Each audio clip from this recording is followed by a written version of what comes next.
So this was actually a photograph of just around the corner from where our match was in a little place called Sword in Ireland. And we were staying in this nunnery, so it was great. It was quite a reflective place to be. And the conference in Ireland was on family leadership. And so there was some amazing parents and people with disabilities, much further along in the journey than I was. And there were also people, professionals, a lot of whom had both hats. They were parents as well as professionals, but they've had a huge amount of experience and from across the globe. They weren't just the Irish. The Irish were there in full voice, but also there were people from Canada, New Zealand, all over the place. So some of the stories and concepts that I'm going to share with you have firmly put me onto the ordinary life for Harry. So what is meant by a good ordinary life? I might flick on to the next slide. So there was an organisation there that spoke called Inclusive Alberta, which is an organisation, a family-led grassroots organisation that's been going for 60 years. Their focus is on adults mostly, but I loved their definition of an inclusive life. I'm just going to read it to you because I found it quite powerful. An inclusive life looks like the lives of people who do not have disabilities, lives that unfold over time with limited predictability. Growing up at home, being fully included in regular classrooms and schools, having friends, developing a career identity, being included in community activities, being a teenager, having dreams, playing sports, music, dance, art, maybe going to uni, travelling, falling in love, getting a job, having a home of your own, having friends over for dinner, pursuing a career, owning a business, looking after your parents. Now, I don't know about you guys, but when I heard that, I thought I had big visions for Harry, but actually I realised how I was limiting him in my own understanding of what he was capable of. It was definitely a change of perspective for me, being in that place. And part of it, I think, is because that so many people were further on in their journey. I think there's this little bubble of early intervention, and we are so all consumed in it when we're in it. When I heard from people with disabilities and when I heard from parents of children with quite significant disabilities that were still able to get that inclusive life, I thought, oh, have I got this all wrong? Like, I'm so focused in on developmental milestones and walking and talking and all of those things, but I'm not actually thinking about, well, what, even if he doesn't meet those milestones, which he will, but even if he doesn't, I can still, while working on those things, look to the future and look to what kind of a good life I want for him and make that happen now, while he's little. So one of the things they talked about was the importance of citizenship, of having a valued role in community, being a part of the greater world out there. And there was a great story of this guy who had an intellectual disability, and he learnt as his little job for the household was to do the groceries. And that's what he did every week, was he did the groceries. But then what happened was his nana had a stroke and couldn't go to the shops anymore. So he then would do the family groceries as well as Nana's groceries. And then Nana's neighbour was like, that's a good idea. And then he started his little business of being able to contribute. He had a valued role where he was contributing something to other people, and they appreciated that and valued that. And so when I got back from Ireland and Sweden, this is Harry here. Harry loves hot chips, doesn't eat a lot, eats hot chips, loves hot chips. Anyway, we take him to the hot chip shop in Homebush quite regularly, but normally I go in there, or Clayton goes in there. We go over, we order the hot chips, we get them, yeah, they'll be cool soon, and we're out, right? So after my trip, I thought, you know what? He can order the hot chips.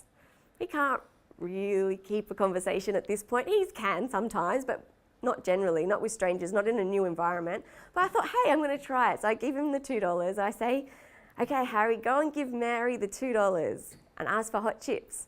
And they kind of, between Harry's limited communication and Mary's limited English, that the two of them negotiated this lovely moment.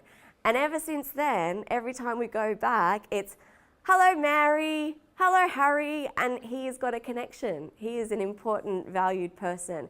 He's not just a little kid that gets dragged in to the shops. He's learning about so much in that little, so he's taking what you're learning in the therapy stuff and implementing it into the real world. One of the wonderful people I met over in Ireland was Rachel Carson from Leap. And she made a comment, an offhanded comment, don't treat your child like they are in a goldfish bowl. And I loved this image because I think as a parent in the kind of early intervention phase, I think, and my fellow parents, I see it in not just myself, but in others as well, we do tend to kind of isolate our children and look at their development in this fake little world of a fake tree and yet it's out there in the sea that we want them to be. And so if we can start supporting them out there from a little age, then surely that's going to be an easier leap to make when they're older. If we keep them isolated from the sea, if we protect them too much, if we're peering in on them so closely, then they haven't got the space to meet challenges that the sea might bring. So don't be, she says, this is Rachel, she says, don't be seduced by services. Remember your vision. So going back to your pictability, what do you want? What's your big picture? Get your children ready for the real life. Build supports in the ordinary. Family leadership should always, this was huge for me. Family leadership should always be about giving voice and choice to our child. It's not what we want. What we want is not that's not important. We need to look at our children and see what makes them happy, what turns them on, and provide those opportunities. Another interesting element, which we briefly talked on this morning about inclusion and whether something's inclusive or just integrating. And there's this great slide here called Kicking the Tires of Inclusion, which was from Janet Cleese, who was a Canadian. And she says, if you have to call it inclusion, it probably isn't. Which I thought, in terms of my daycare story that I shared in the previous one, they were all for inclusion, and yet the daycare centre that probably didn't even know the term inclusion was actually more inclusive.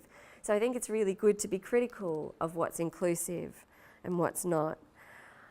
I think we have an amazing opportunity, those of us who are lucky enough to be given an NDIS package. I know that there's challenges around the NDIS, but coming from overseas, where in Ireland most of the funding, I think it was 62 billion, is still going into institutions and segregated supports, we actually need to go, as hard as this transition is, and it is hard, we need to actually be really mindful of the big vision, because I think we can be world leaders. I think that having control over your own life is that's what I want for Harry. But we have a responsibility, therefore, to spend that money wisely and not to waste it. As I think it's been said today, you can't buy a life. Funding doesn't create a good life. It can actually just make your miserable life more expensive. So we actually need to be critical about what therapy we're doing. Is it actually of benefit? So one of the lovely Lorna says, if families don't have a clear vision, then it is very easy for them to be driven from this thing to that, depending on what is happening at the time, who is advising them, or how much energy they have at that exact moment in time. So what we need is a strong vision. We need to go back to our pictability kits. We need to look at other people with disabilities that are further on, because sometimes in our imagination, our deficit, we are from the community that does view disability as a deficit. And I think we can come as a parent unexpectedly. You don't realise you may have this clouded vision of what your child is capable of. And I think looking at people with disabilities further along who are doing amazing things can help inspire us. But make sure we keep that vision, because if we don't have a vision, as the saying goes, if we stand for nothing, we'll fall for anything. And there are people out there who are making lots of money off the NDIS, and that's good if they're helping. But we have to be the kind of gatekeepers of that and make sure that they are doing what we want them to do. So on the plane home so I went to Sweden as well, but anyway, on the way home from Sweden, I actually wrote down my idea of a full and meaningful ordinary life for Harry.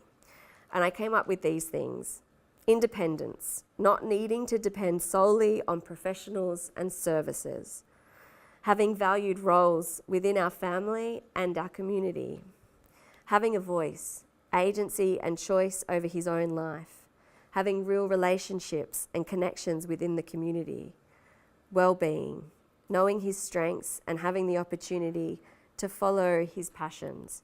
So I guess my challenge to you guys is to go home, do the same thing. Go back to your Pictability kits. Look at people with disabilities who are doing awesome things. Get away from the woe is me model and find hope, and then hang on to that hope and find people that share it. As I've already talked about, low expectations. Having low expectations holds our children back. And I have to say that I am guilty. And the strongest kind of most recent message I got was actually when I went to Ireland and Sweden. I had never really left Harry. I'd left him for 2 nights when I went on a yoga retreat, which was half an hour away. So going to the other side of the world for me was huge. I was anxious. The first 2 days I was having like panic attacks and having to do my deep breathing. Anyway, I come home, the little bugger is feeding himself. He's not saying, biscuit, he's saying, may I have a biscuit, please? He had grown enormously. Yes, I'd put supports in place. I had videos, social stories, songs that I'd sung on videos. I was FaceTiming, all of that. But Clayton, where is he? Oh, there, you're hiding. He probably has higher expectations of Harry than I do. I think as mums, we want to protect them. We want to wrap them up in bubble wrap and not let anything hurt them. But actually, our kids need failure. They need to know that we think that they're resilient enough to cope with it. Because if they can sense that we don't think they can cope, then they're going to internalise that. So yeah, that's just my little thing on not being overprotective. There was a wonderful man called Owen who is an Irishman. I think he's probably in his 30s. And he, as a 20-year-old, was involved in a motorbike accident and went from being a regular 20-year-old to being institutionalised because of his new disability, which for 6 years he was there. Anyway, he got out and has now set up a business helping himself and other people in his circumstances have personalised budgets so that they can hire their own supports. It's a lot more challenging over in Ireland than it is here. But he says this: we are profoundly ordinary people sharing the same need to feel included, recognised and loved. As long as we regard our disabilities as tragedies, we will be pitied. As long as we feel ashamed of who we are, our lives will be regarded as useless. As long as we remain silent, we will be told by others what to do. And I took away from that. My son is a profoundly ordinary kid, sharing the same need to feel included, recognised and loved. As long as I regard his disability as a tragedy, he will be pitied. As long as he is allowed to feel ashamed of who he is in any way, his life will be regarded as useless. As long as I allow him to remain silent and don't amplify his voice, when I'm no longer here, he's going to be told by other people what to do. Family leadership is and a really important element that I took away from the conference in Sweden and Ireland. First, we need to educate ourselves, become empowered. That gives us greater agency to make change. And actually that change, if we can make that together as a network of parents, it will lead to social change. We can make a difference. I'm hoping that by the time our children have children, this won't be a question anymore. I always wondered why somebody didn't do something about that. Then I realised I'm somebody. And I know we're stretched and we have to look after our own capacity, but I think that as a group, we can take turns in coming up to face it, and not with all arms, armory out. I think I heard a beautiful Buddhist quote the other day that said, soft front, strong backs. I think we need to keep the love, keep Pippa's message, but also, and our strong backs of knowing what we want and why. Gone over the theory. Some of the practical things I would say is educate yourself, do the Hannon programs, the workshops, connect in with each other. There's lots you can do online. Then use what you've learnt in the everyday interactions to work on goals. So use the little moments. So when I was driving all over Sydney, which I'm trying to do less of, I would use those little moments in the car to talk to Harry about, I was trying to get him to say yes and no. So I would say silly things like, are we going to the circus? And he would say no. And so we do a little game in the car, so it wasn't taking up any extra time, or over dinner, or in the bath. Find those little moments. Use what you're learning in your therapy sessions or in your courses and bring them into the everyday. Learn from people with disabilities, as I said. What helps them? Can that help your child? Can you start working towards what's important to people with disabilities now? Use your own and other people's strengths and your child's interests. So to connect with goals. So one of the things that I'm quite good at is pretend play, my theatre background. I think that that's something that I do well with Harry. Clayton's great with him in the swimming pool. They have a really great time in the swimming pool.